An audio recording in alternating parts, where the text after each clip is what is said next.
Es un privilegio para mí formar parte de esta facultad y con frecuencia digo a la gente que tengo el mejor trabajo del mundo. Y lo digo en serio. Y alguien me preguntó hace poco, ¿qué ha hecho la predicación en el contexto de la iglesia local para cambiar tu perspectiva? Y yo diría que entre muchas respuestas a esa pregunta, que solo ha aumentado mi conciencia del valor de lo que hacemos aquí.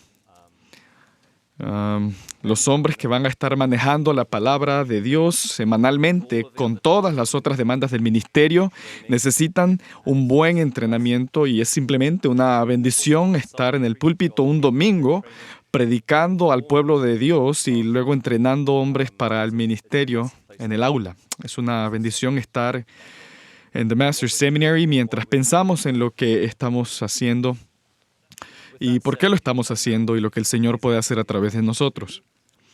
Dicho esto, pasemos ahora a Eclesiastés capítulo 2, nuestro texto de esta mañana, Eclesiastés capítulo 2. El título del sermón es El problema del placer. El problema del placer. Voy a leer el texto de Eclesiastés 2, del 1 al 11. Dije en mi corazón, ven ahora, te probaré con alegría, y gozarás de bienes. Mas he aquí, esto también era vanidad. A la risa dije, enloqueces, y al placer, ¿de qué sirve esto? Propuse en mi corazón agasajar mi carne con vino, y que anduviese mi corazón en sabiduría, con retención de la necedad, hasta ver cuál fuese el bien de los hijos de los hombres, en el cual se ocuparán debajo del cielo todos los días de su vida. Engrandecí mis obras, edifiqué para mí casas, planté para mí viñas, me hice huertos y jardines y planté en ellos árboles de todo fruto. Me hice estanques de aguas para regar de ellos el bosque donde crecían los árboles. Compré siervos y siervas y tuve siervos nacidos en casa. Tuve también posesión grande de vacas y de ovejas, más que todos los que fueron antes de mí en Jerusalén. Me amontoné también plata y oro y tesoros preciados de reyes y de provincias. Me hice de cantores y cantoras, de los deleites de los hijos de los hombres y de toda clase de instrumentos de música. Y fui engrandecido y aumentado más que todos los que fueron antes de mí en Jerusalén. Además de esto, conservé conmigo mi sabiduría. No negué a mis ojos ninguna cosa que desearan, ni aparté mi corazón de placer alguno, porque mi corazón gozó de todo mi trabajo y esta fue mi parte de toda mi faena. Miré yo luego todas las obras que habían hecho mis manos y el trabajo que tomé para hacerlas. Y he aquí, todo era vanidad y aflicción de espíritu y sin provecho debajo del sol. Así dice la palabra de Dios.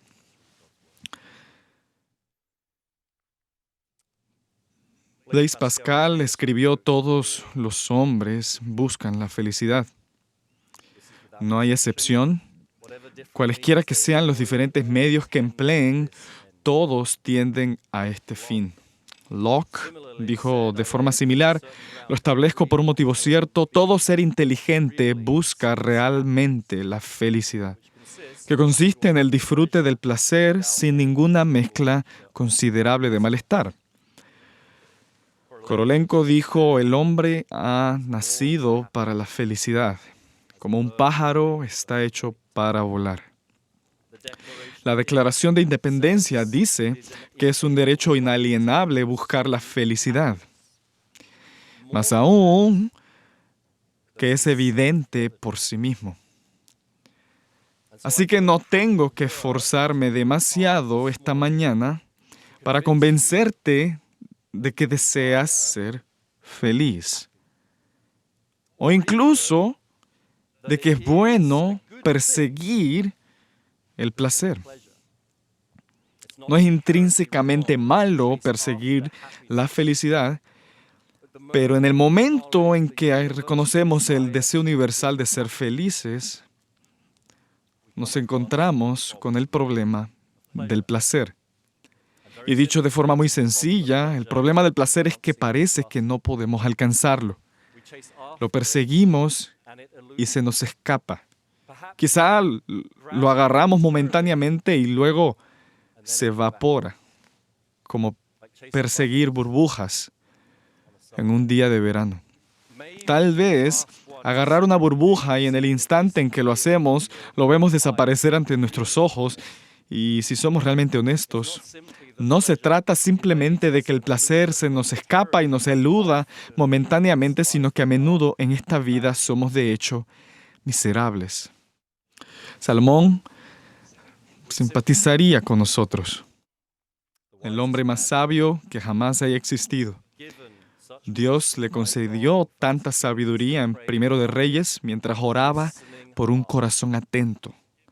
Habiendo recibido tal reino, tal grandeza, tan magníficos alrededores y experiencias de la vida, y sin embargo, aquí en Eclesiastés 2, una de las secciones más autobiográficas de Eclesiastés, su conclusión, mientras persigue el placer, es que es vanidad correr tras el viento sin provecho bajo el sol. El propio Salomón experimentó la miseria de la vida. Buscó el placer, pero no lo encontró. Un escritor dice que perseguir el placer es como morderse los codos. Están muy cerca, pero no puedes alcanzarlo. Así que, ¿qué aprendemos de la búsqueda de placer de Salomón? Bueno, como ocurre a menudo en el libro de Eclesiastés, extraemos nuestras lecciones por inferencia.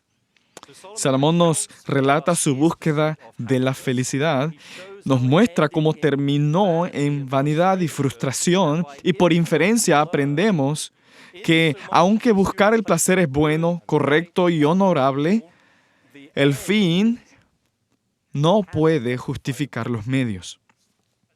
Por muy válido que sea el deseo de ser feliz, eso no significa que puedas perseguir la felicidad por cualquier camino que tú elijas. De hecho, si eliges el camino equivocado, serás un miserable. Así que lo que vemos en el texto es que Salomón buscó el placer por medio de la pretensión, intentando escapar de las realidades de la vida. Buscó el placer por medio del orgullo y por medio de las pasiones desenfrenadas.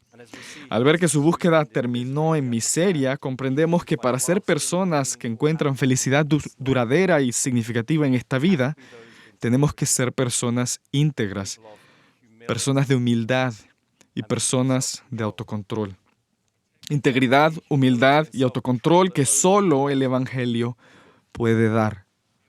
La única manera de encontrar la felicidad al este del Edén, a este lado del cielo, mientras esperamos el regreso de Cristo, la manera de encontrar la felicidad de una manera significativa y duradera es aferrarse a Cristo, permitir que el Espíritu produzca frutos en nuestra vida de integridad y humildad y autocontrol. Y cuando ellos son los medios por los que perseguimos el placer, entonces seremos felices. De hecho, cuando esos son los medios por los cuales perseguimos el placer, la vida se convierte en un océano de felicidad inocente. Así que voy a recorrer el texto y ver las diversas formas en que Salomón persiguió la felicidad, comenzando primero con la pretensión, su intento de escapar de la realidad de la vida. Salomón dice, versículo 1, dije yo en mi corazón, ven ahora, te probaré con alegría y gozarás de bienes. Él está probando su corazón con la búsqueda del placer. Como ocurre tan a menudo en el Eclesiastés, comienza una nueva sección exponiendo su tesis. Esto es lo que me interesa ahora, el placer, la felicidad, voy a buscar ello con todo lo que tengo y luego, como suele ocurrir, nos da una conclusión. ¿A dónde lo llevó su gran experimento del placer? Mas he aquí, esto también era vanidad, fugaz y escurridizo. No pudo apoderarse de ella. Ahora bien, ¿por qué era tan vana para Salomón la búsqueda de la felicidad? Mira, ¿cómo eligió ir tras ella? A la risa dije, enloqueces, y al placer, ¿de qué sirve esto?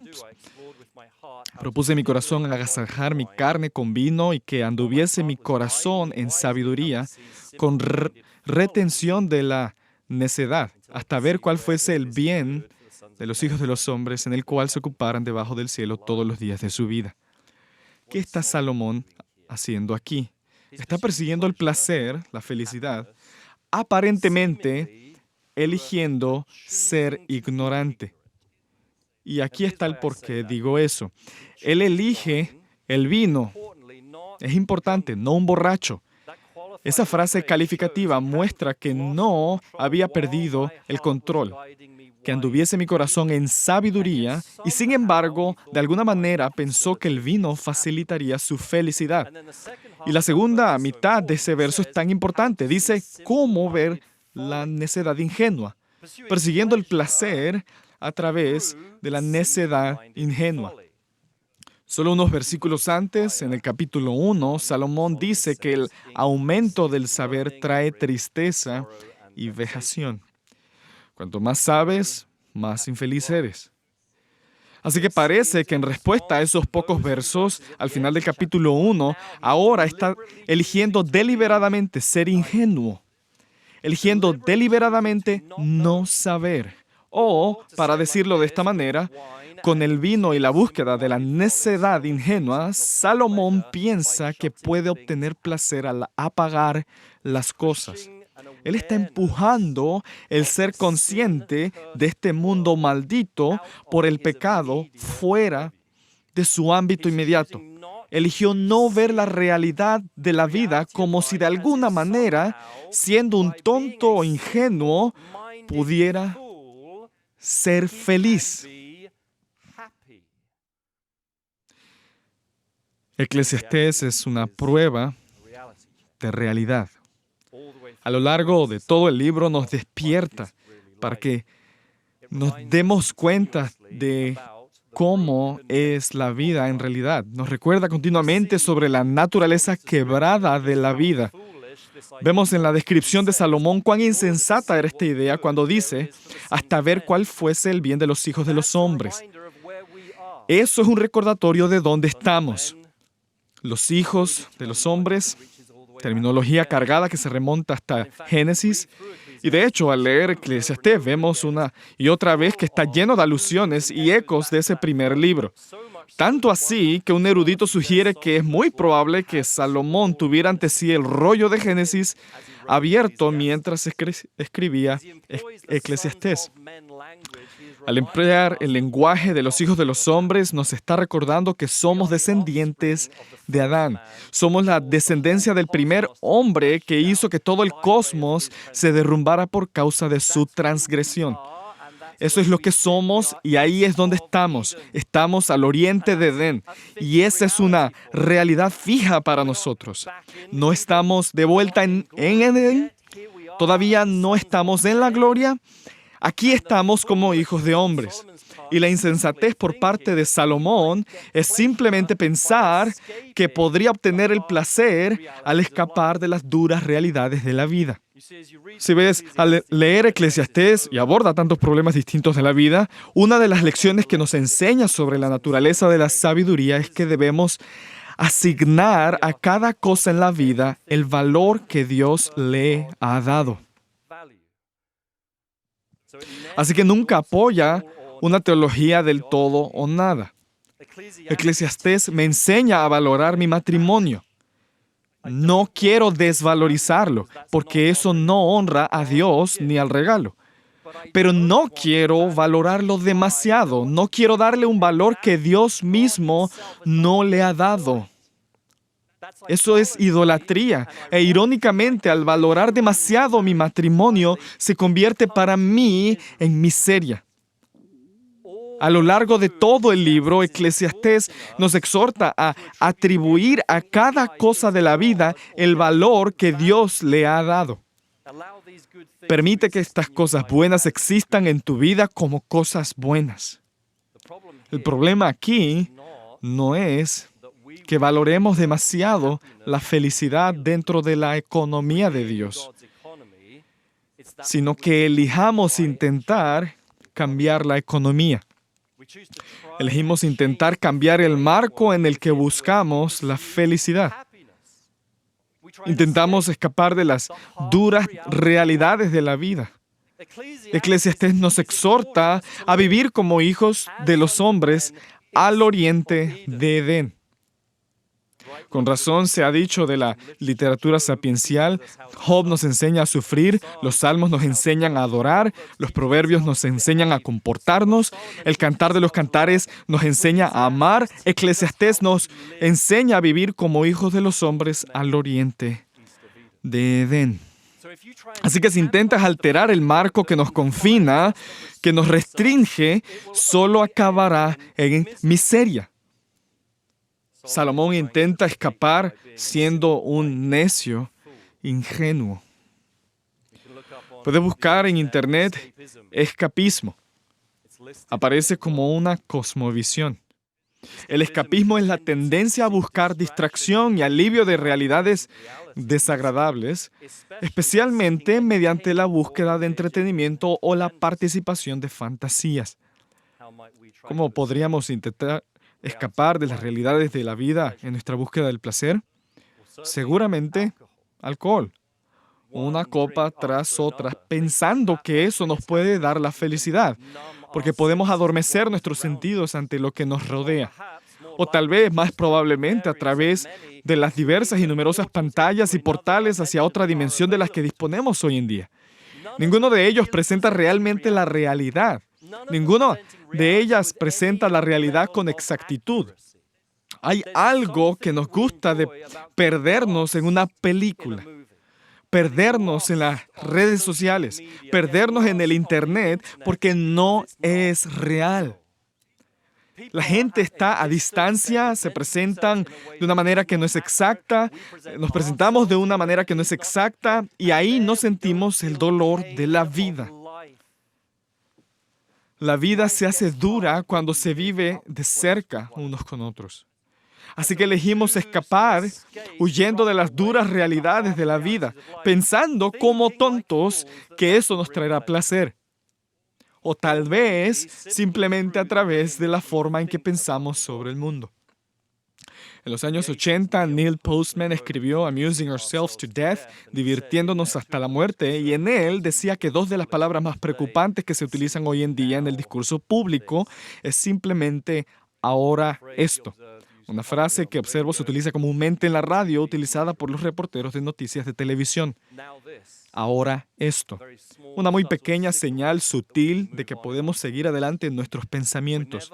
Nunca se nos pide de que pensemos algo durante más de 45 segundos antes de que oigamos la señal social, ahora esto. Avanza en tu pensamiento. Nada es lo suficientemente serio, nada es lo suficientemente importante como para que reflexionemos sobre ello, meditemos sobre ello y permitamos que nos afecte su fealdad, porque ahora esto. Ahora pasa a un pensamiento más feliz y escapa de las duras realidades de la vida. Y no funciona. Incontables oportunidades para que construyamos una realidad de cuento de hadas y sin embargo Salomón dice que no funciona. Entonces, ¿por qué no funciona? Porque escapar de los deseos, de los efectos del pecado, no es el camino hacia el placer ordenado por Dios.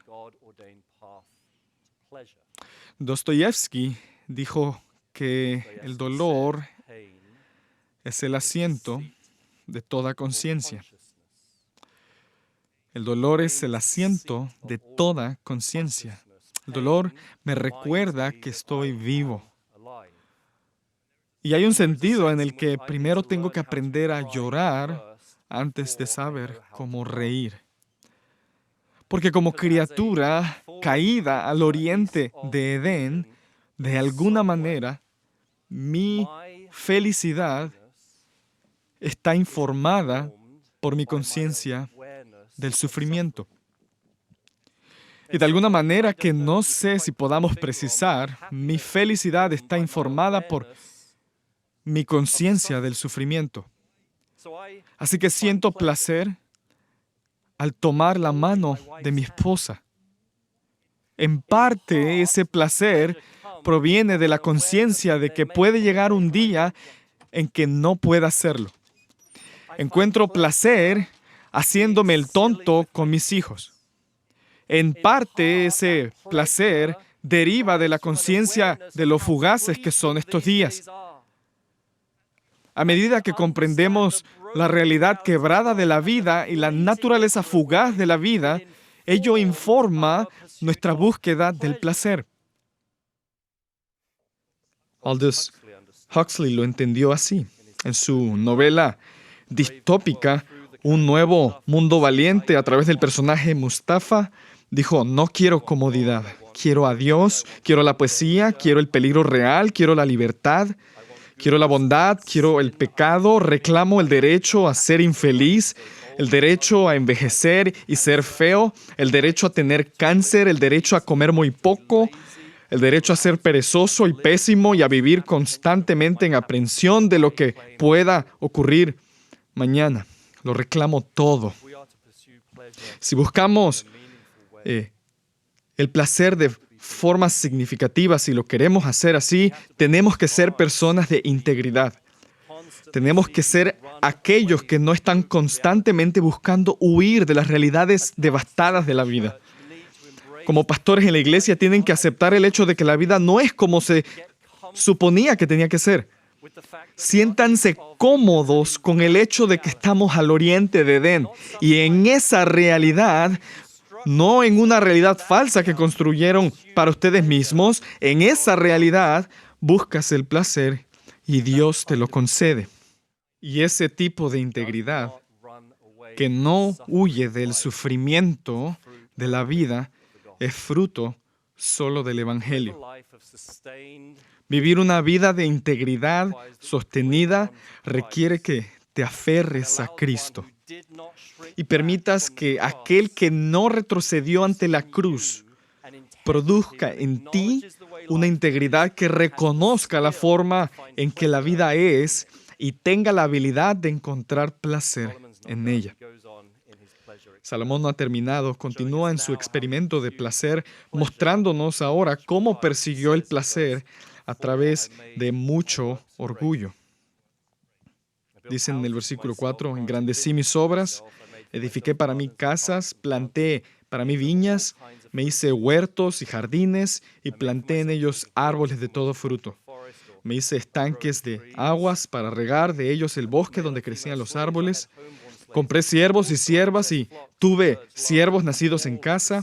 También tuve posesión grande de vacas y de ovejas, más que todos los que fueron antes de mí en Jerusalén.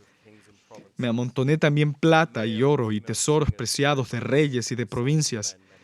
Me hice también de cantores y cantoras, de los deleites de los hijos de los hombres y de toda clase de instrumentos de música. Salomón aquí nos está narrando de forma poética el proyecto de construcción que leemos en Primero de Reyes. Y si pensamos en esa narración de Primero de Reyes, lo que vemos es que construyó para sí un reino de proporciones edénicas.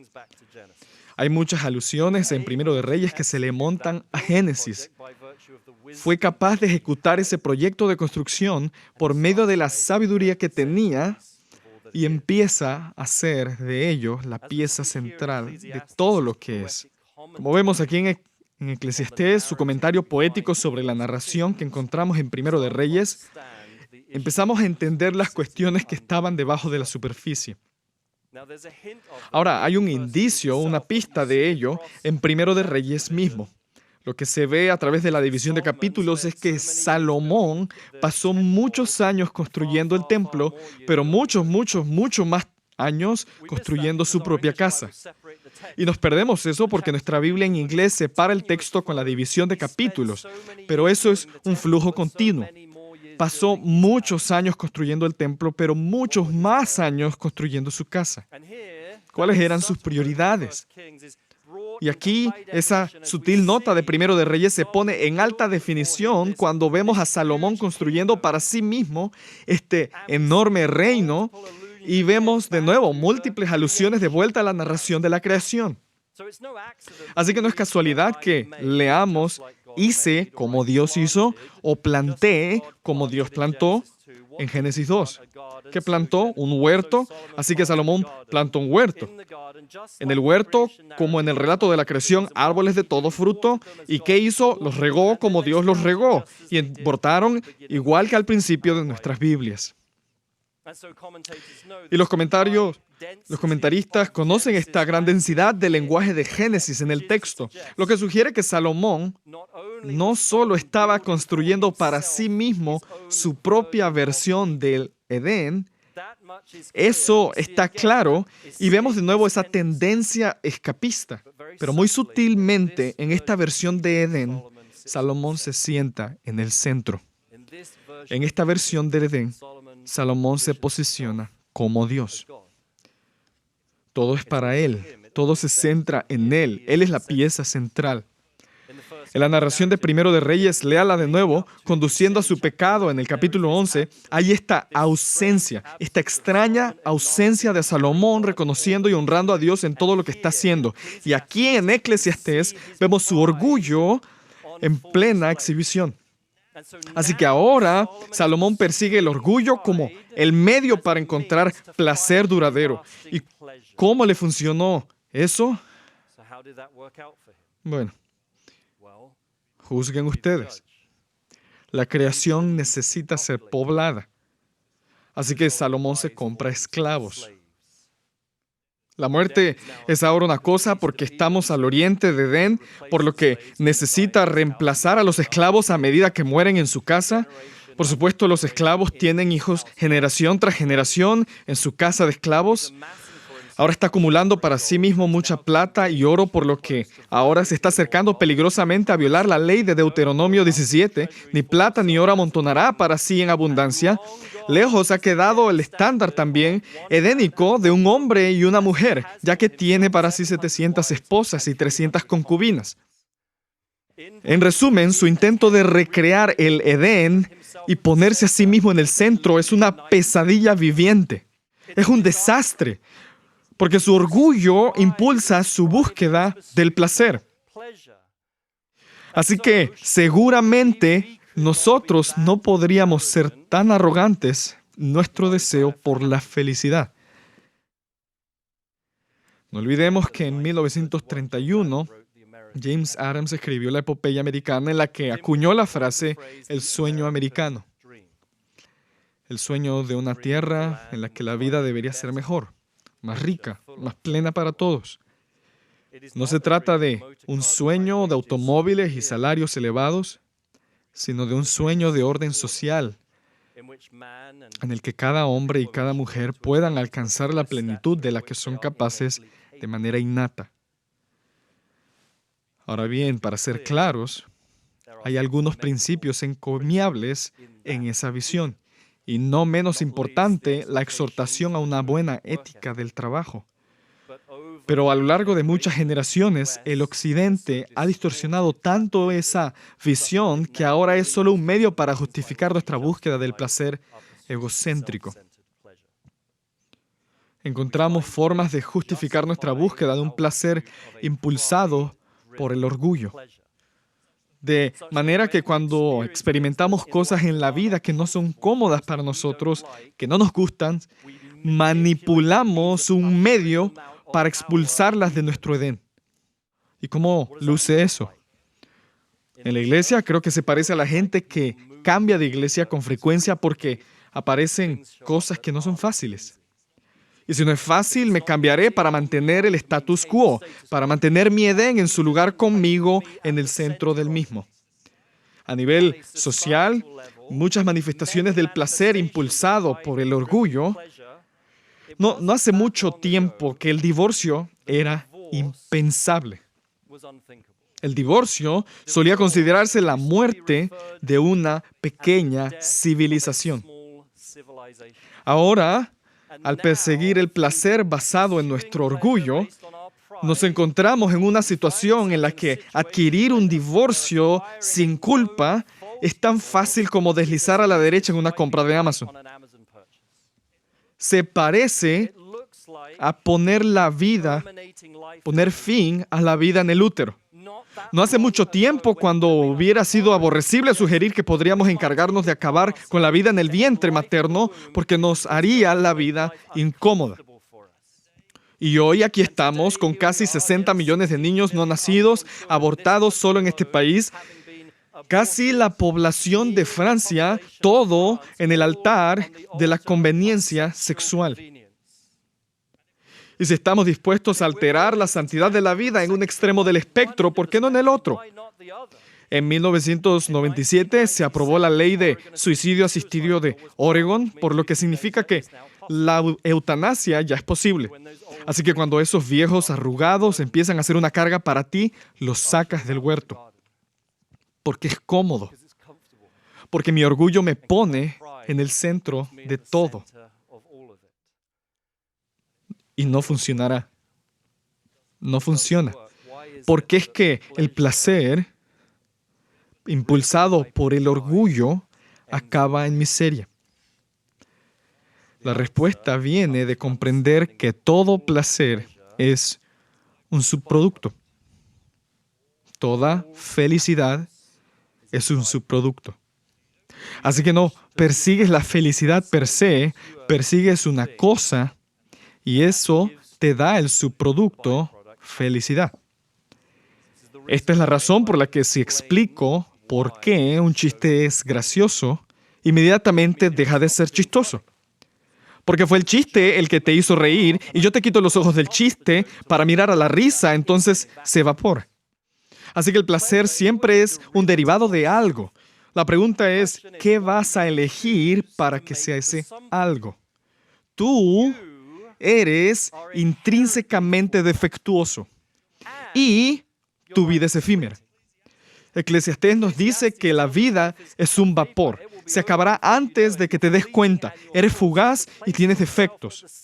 Así que ponerte a ti mismo en el centro y pensar que el placer que viene de ti, el subproducto que viene de ti sería significativo, sería duradero, sería satisfactorio, es una locura. Por eso no debes darle demasiada importancia a tu cónyuge. No adores a tus hijos. Veo a muchos padres adorando a sus hijos. Les imponen una carga para la cual nunca fueron diseñados. Algunos de los matrimonios más infelices son aquellos en los que el marido y la mujer se exigen demasiado el uno al otro. No estás diseñado para ser el dador de un placer duradero y significativo. Solo Dios está en el centro. Y cuando todo tu disfrute de la vida fluye de Él, tu disfrute de Él, ahora la fuente es una que es perfecta y eterna. Así que el subproducto, la felicidad que proviene de eso, puede ser verdaderamente satisfactoria. Así que la inferencia que vemos de la búsqueda defectuosa de Salomón es que una búsqueda adecuada de la felicidad en esta vida requiere de mucha humildad. Requiere mucha humildad. Requiere el tipo de humildad que solo el Evangelio puede dar. Cuando fijas firmemente tu mirada en Cristo y eliges encontrarlo precioso, cuando el Evangelio es el tesoro de tu vida y ves día tras día cómo el Hijo del Hombre descendió, cómo se humilló y marchó hacia la cruz por ti, un enemigo de Dios, cómo Dios cultivará en tu corazón la humildad y esa humildad se convierte entonces en el catalizador correcto y adecuado hacia el placer. Finalmente, todo superpuesto, Salomón persiguió el placer ¿cómo? Mediante la pretensión, el orgullo y las pasiones desenfrenadas. Versículos del 9 al 10. Y fui engrandecido y aumentado más que todos los que fueron antes de mí en Jerusalén. Además de esto, conservé conmigo mi sabiduría. No negué a mis ojos cosa alguna, cosa que desearan, ni aparté mi corazón de placer alguno, porque mi corazón gozó de todo mi trabajo. Y esta fue mi parte de toda mi faena. Miré yo luego las obras que habían hecho mis manos y el trabajo que tomé para hacerlas, y he aquí todo era vanidad y aflicción de espíritu y sin provecho debajo del sol. Es como si Salomón nos dijera que apretó el botón de autodestrucción. Como el hombre más privilegiado de todo Israel, el rey no se negó nada a sí mismo. Todo lo que quería lo conseguía.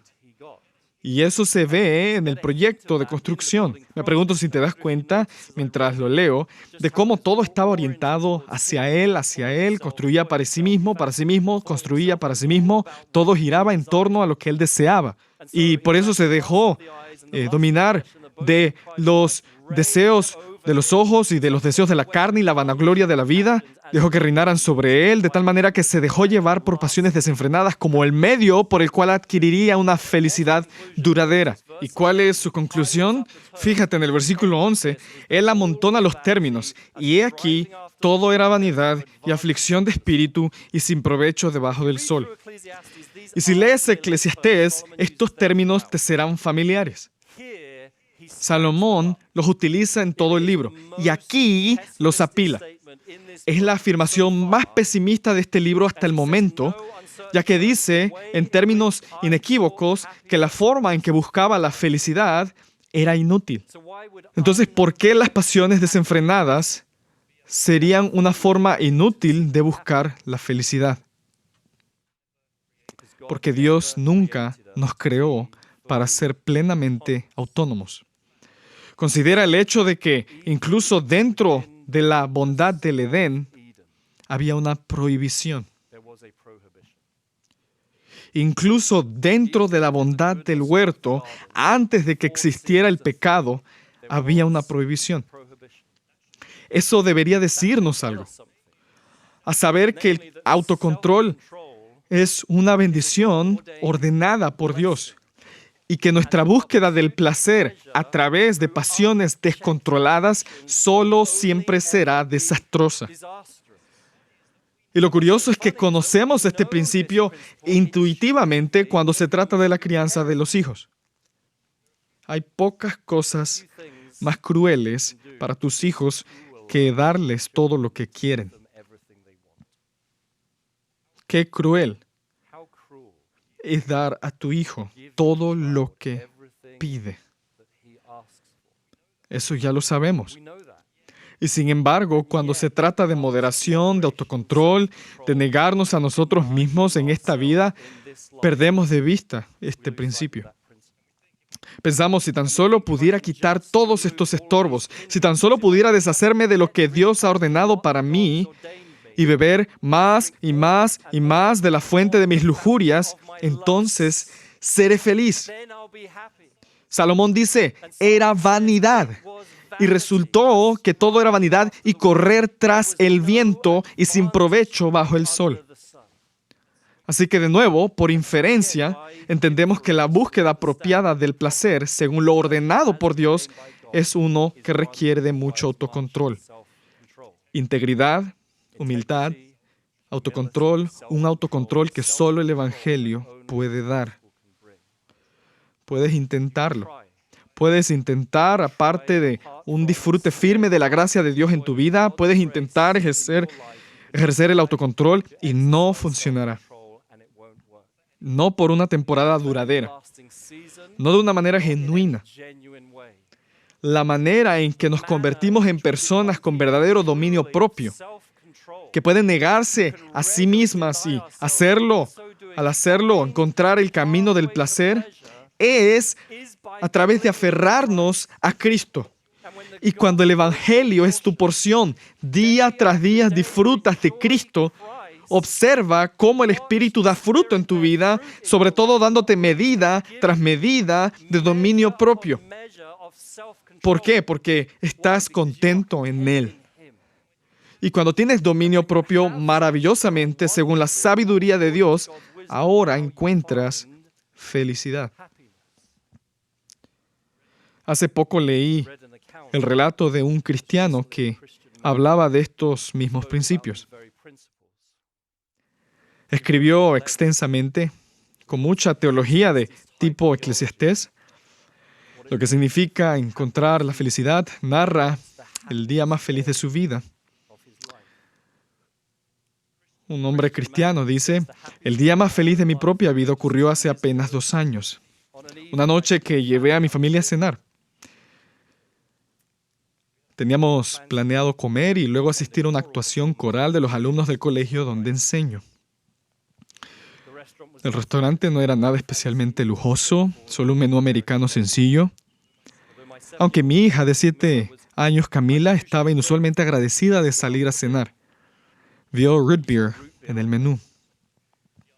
Me preguntó si podía pedir una. Le dije que sí. Preguntó entusiasmada a mi mujer, ¿te gustaba la root beer cuando eras pequeña? Paula respondió que sí. Cuando llegó la root beer, Camila la sirvió de la botella a un vaso, la probó y dijo que estaba buena, con un entusiasmo vívido. Insistió en que la probara su madre. Paula la probó y dijo que estaba muy buena. Y luego Camila le preguntó, ¿te gusta la root beer? A las dos nos gusta la root beer. Somos gemelas. Papá, toma una foto a mi mamá y a mí junto a esta root beer. Accedí. Le comenté a mi mujer que nunca había visto a la niña tan contenta en toda su vida por algo tan trivial como un refresco. Mantuvo este nivel de alegría durante casi 1 hora. Más tarde miré la foto que tomé y me pareció un icono profundo de alegría inocente. Entonces dijo que Dios me permitiera tomar una fotografía que representara tan perfectamente la felicidad de una niña. Es un regalo y una carga. Esta foto nunca está lejos de mí. La veo varias veces al día. Si la contemplo más de un momento, me llenan los ojos de lágrimas involuntarias. Quiero que esta imagen penetre en mi conciencia lo más profundamente posible. Quiero que la imagen vuelva a mí en los momentos de tentación. Quiero que la bondad de la imagen misma atraviese los engaños de la falsa felicidad que el diablo inevitablemente trae. Una vez que un hombre ha participado en la verdadera alegría de un niño, sabe por qué está vivo. Conoce su propósito. Cuando caigo en la tentación, rechazo la imagen de la verdadera felicidad. Cuando peco, lo desvanezco. La felicidad a mi hija, la deshago, la robo. La felicidad falsa no es lo segundo mejor que la felicidad real. La felicidad falsa está en guerra con la felicidad verdadera.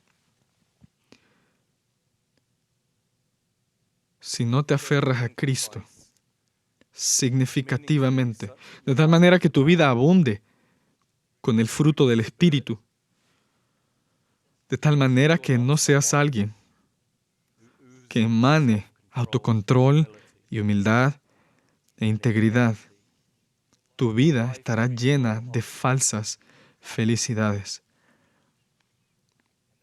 Y no son segundas, son fugaces y te hacen miserable. Pero cuando Cristo es tu alegría y te convierte en un hombre de autocontrol, humildad e integridad, la vida se convierte en un océano de alegrías inocentes mientras esperamos el regreso de Cristo para estar con Él para siempre. ¿Orarían conmigo para terminar?